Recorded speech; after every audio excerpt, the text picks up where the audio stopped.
Imagine आपको WhatsApp पर एक दिन एक कॉल आए।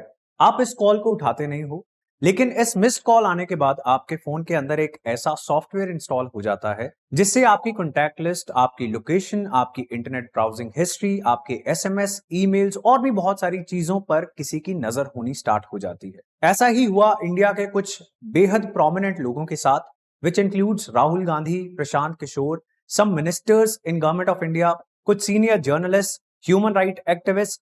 इन सबके फोन्स को इस तरीके के साथ टैप किया गया और ये करने के लिए इस्तेमाल किया गया एक पेगासस स्पाईवेयर का। स्पाईवेयर और स्पाई सॉफ्टवेयर, ये ऐसे सॉफ्टवेयर्स होते हैं जिनका इस्तेमाल किसी के ऊपर स्पाई करने के लिए किया जाता है। दीज आर सर्वेलेंस सॉफ्टवेयर्स, जासूसी के लिए इस्तेमाल किए जाते हैं। This Pegasus software, this has been created by Israel based cyber security firm the NSO group. और पेगासस सॉफ्टवेयर का इस्तेमाल किया गया व्हाट्सएप के जरिए दुनिया के करीब 1400 लोगों के ऊपर नजर रखने के लिए। इसकी जानकारी व्हाट्सएप के पास नहीं थी और व्हाट्सएप ने पेगासस और इसको बनाने वाली कंपनी द एनएसओ ग्रुप के खिलाफ कुछ केसेस फाइल कर दिए हैं। लेकिन यहां पे सबसे डेंजरस चीज ये है that these are zero click attacks. अभी तक ऐसे स्पाईवेयर्स आपको कुछ चीज सेंड किया करते थे, अगर आप क्लिक कर देते हो तो आपके ऊपर नजर रखनी स्टार्ट हो जाती थी। But this is a very dangerous software.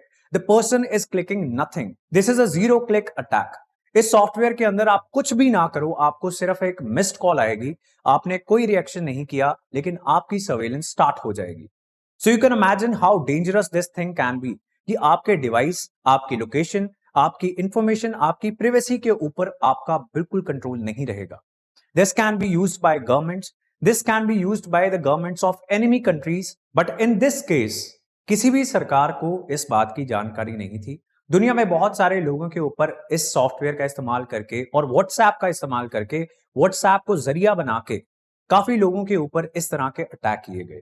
Now WhatsApp is requesting the governments across the world कि सरकारों को ऐसी कंपनीज की अकाउंटेबिलिटी इंश्योर करनी चाहिए, ऐसी कंपनीज के खिलाफ एक्शन लिया जाना चाहिए। Now, in this digital age, everyone is using some device, some gadget is being used by almost everyone. और ऐसे में आपकी इंफॉर्मेशन अगर इस तरीके से इनसिक्योर रहेगी, that is a very big problem for governments, for the device makers like Apple, Samsung, and the other phone makers, and also the tech giants like Facebook, WhatsApp. उनके लिए भी एक बहुत मेजर प्रॉब्लम है, because a lot of people are feeling unsafe to use WhatsApp. अगर WhatsApp safe नहीं है तो लोग शायद ऐसे सॉफ्टवेयर्स को, ऐसे प्लेटफॉर्म्स को छोड़ के दूसरे प्लेटफॉर्म्स की ओर जा सकते हैं। Now what can India do regarding this? अपने सिटीजन्स को सेफ्टी प्रोवाइड करने के लिए, उनकी प्राइवेसी इंश्योर करने के लिए इंडिया क्या कर सकता है, इंडियन गवर्नमेंट क्या कर सकती है? The Supreme Court of India, it has already considered right to privacy as a fundamental right. Supreme Court ने पुट्टस्वामी केस के अंदर राइट टू प्राइवेसी को एक फंडामेंटल राइट मान लिया है। Along with this, Government of India can protect the data of its citizens by passing an act. Government of India ने personal data protection bill 2019 में प्रेजेंट किया था, लेकिन ये बिल अभी एक्ट नहीं बना है।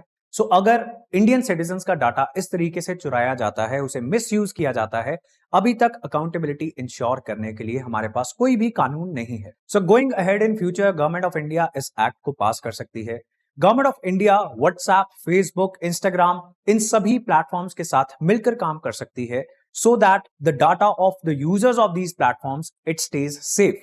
सिटीजन्स का डाटा अगर उनके कंसेंट, उनकी मर्जी के बिना यूज किया जाता है तो इस एक्ट के तहत ऐसे प्लेटफॉर्म्स के खिलाफ एक्शन लिया जा सकेगा। Then government can also work with hardware and software technology makers, क्योंकि ये अपने डिवाइसेस को अगर सिक्योर बनाएंगे तो ऐसे software in the first place attack कर ही नहीं पाएंगे।